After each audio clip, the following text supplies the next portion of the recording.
BFM Business, Intégral Placement, met les points sur les i. Oh oui, on met les points sur les i comme chaque mardi et sans tabou avec Olivier Delamarche. Bonjour Guillaume. Vous êtes associé gérant de Platinium Gestion. Tiens, pourquoi pas réagir à l'actualité? Le chiffre d'inflation là qui est tombé en Europe, 1,2%, un plus bas de 2 ans et demi. Bonne ou mauvaise nouvelle pour vous? Aucun intérêt. C'est ni bon ni mauvais, ça a aucun intérêt pour la bonne et simple raison que on sait très bien qu'il y a de l'inflation sur certains actifs, comme la bourse, comme l'immobilier, comme sur les obliques, sur les actions, sur les matières premières, et que vous n'avez pas forcément d'inflation sur la balle de tennis qui vous sert à calculer l'indice INSEE, dont on se fout complètement. On est bien d'accord. Donc voilà. Ça n'a aucun intérêt. Et vous ne vous dites pas que ça pourrait ouvrir la porte à une action de la BCE jeudi? Vous allez la voir, l'action de la BCE jeudi. Vous allez avoir une baisse de 0,25 points. Quelle affaire! Ça va être extraordinaire. Ça justifie quand même amplement des rebonds extraordinaires de 6% de la bourse. Enfin, c'est ridicule. Est-ce que les gens se rendent compte que on parle depuis 2 semaines de l'action qu'allait avoir la BCE et qui va consister à un rabais du taux de 0,75 à 0,5 Et alors, est-ce que vous pensez que ça va changer la face du monde? Est-ce que vous pensez que ça va changer les décisions d'investissement des entreprises? Est-ce que vous pensez que ça va changer les habitudes de consommation des gens? Non, évidemment non. Ouais. Donc ça ne sert juste à rien. Elle pourrait annoncer des aides aux banques qui apportent des crédits aux... Oui, bien sûr. Vous avez vu des banques qui apportaient des crédits aux PME, vous? Pour l'instant, il n'y en a pas. Elle veut donc, et ça va pas changer, croyez-moi. Elle va pas donc, les inciter non. Rien à attendre de la BCE. Non. L'Italie, ça peut quand même participer à la hausse des l'Italie, marchés. c'est extraordinaire aussi. On a formé un gouvernement, la belle affaire. Il va tenir 3 mois.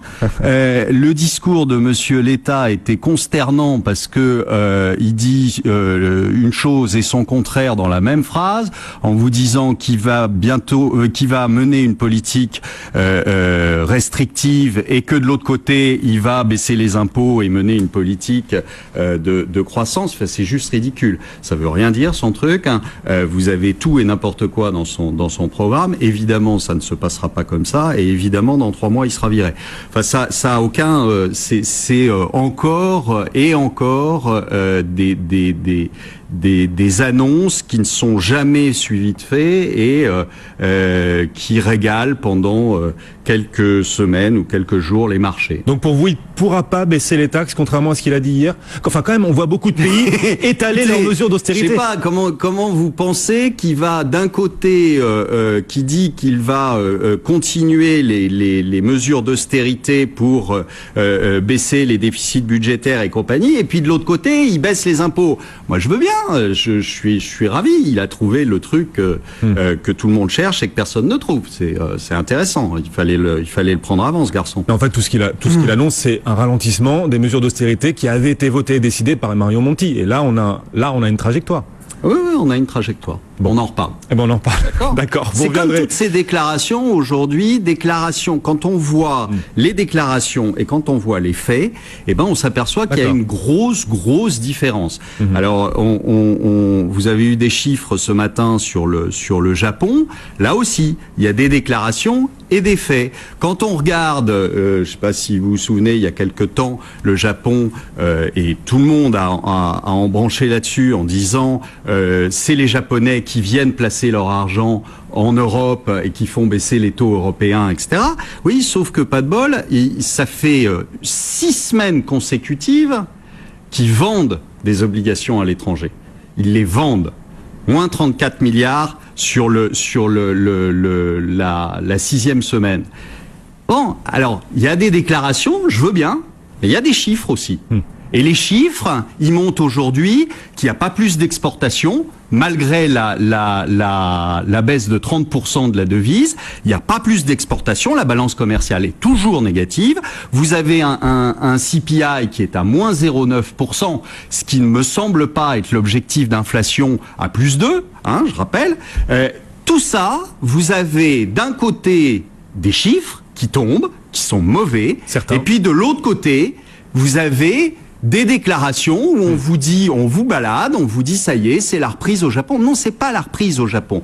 Le précédent intervenant, comme moi, on le dit, le Japon, c'est mort, c'est cuit. C'est fini. Il n'a pas dit c'est mort. Terminé. Il a dit il y a un mur. Il y a un mur, il a dit. C'est mort. C'est mort. Aujourd'hui, c'est un acte désespéré qui consiste à inonder le Japon de monnaie. Simplement, on ne voit toujours qu'un côté des choses. Oui. On voit les exportations et on dit ah ben c'est génial. Sauf que les exportations, à qui on exporte aujourd'hui? C'est sûrement pas aux Chinois parce qu'ils sont en plein ralentissement. C'est pas aux États-Unis non plus et c'est pas en Europe. Alors à qui vont-ils exporter? Ça sert à quoi de faire baisser la monnaie?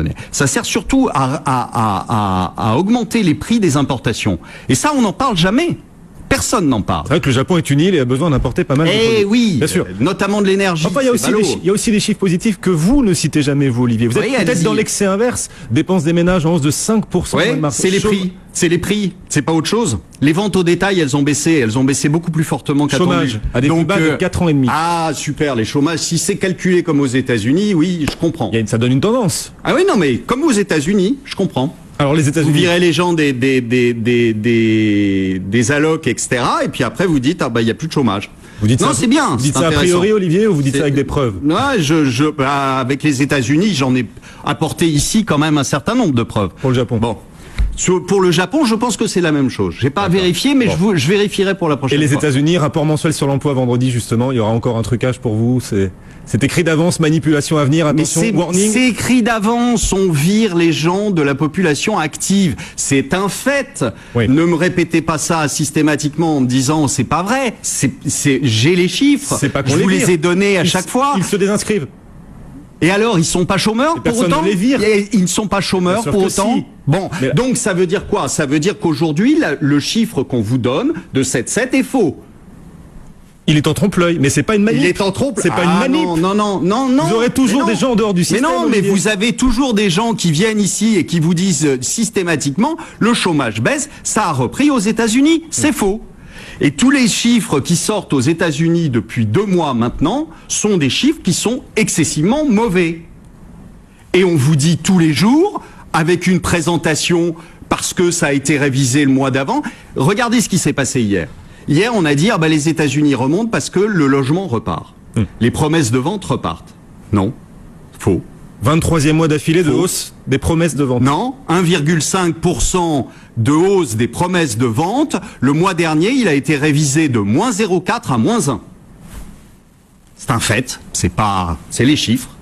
On n'y peut rien, c'est les chiffres. Alors on révise le mois dernier et on s'en fout complètement et on vous dit ah mais c'est mieux que prévu cette fois-ci. Eh ben non, c'est pas mieux que prévu, c'est mieux que la révision. Oui. D'accord. Mais la révision, je suis désolé, on est passé de moins 0,4 à moins 1, ce qui était une forte baisse. Seulement tout ça, tout le monde s'en fout puisque c'était le mois dernier. C'est toujours l'histoire du verre à moitié vide ou à moitié plein. Ah mais non, mais c'est pas l'histoire du verre à moitié vide. C'est des faits, c'est des chiffres. Alors arrêtons de dire des choses qui sont fausses en permanence en disant que ça a repris aux États-Unis, que le chômage baisse aux États-Unis, c'est faux. C'est archi J'ai juste faux. Un chiffre. Les promesses de vente immobilière sur le même mois, le mois de mars dont vous parlez, progressent de 7% sur un an.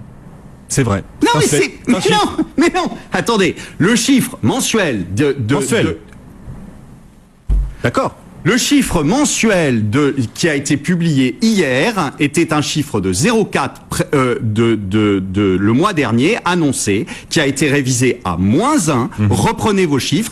Et le chiffre de ce mois-ci qui était attendu à plus 1 est sorti à plus 1,5. Bon. Et on crie victoire. Je ne vois pas qui est de quoi crier victoire. On oublie totalement la révision du mois précédent. Bon, ça c'est un fait. C'est des chiffres. Vous pouvez pas les contredire. C'est pas de bol. Eh bien voilà, la lecture d'Olivier de la Marche en tout cas. Merci Olivier. Olivier de la Marche, c'est chaque mardi avec nous dans Intégral Placement. À la semaine prochaine Olivier.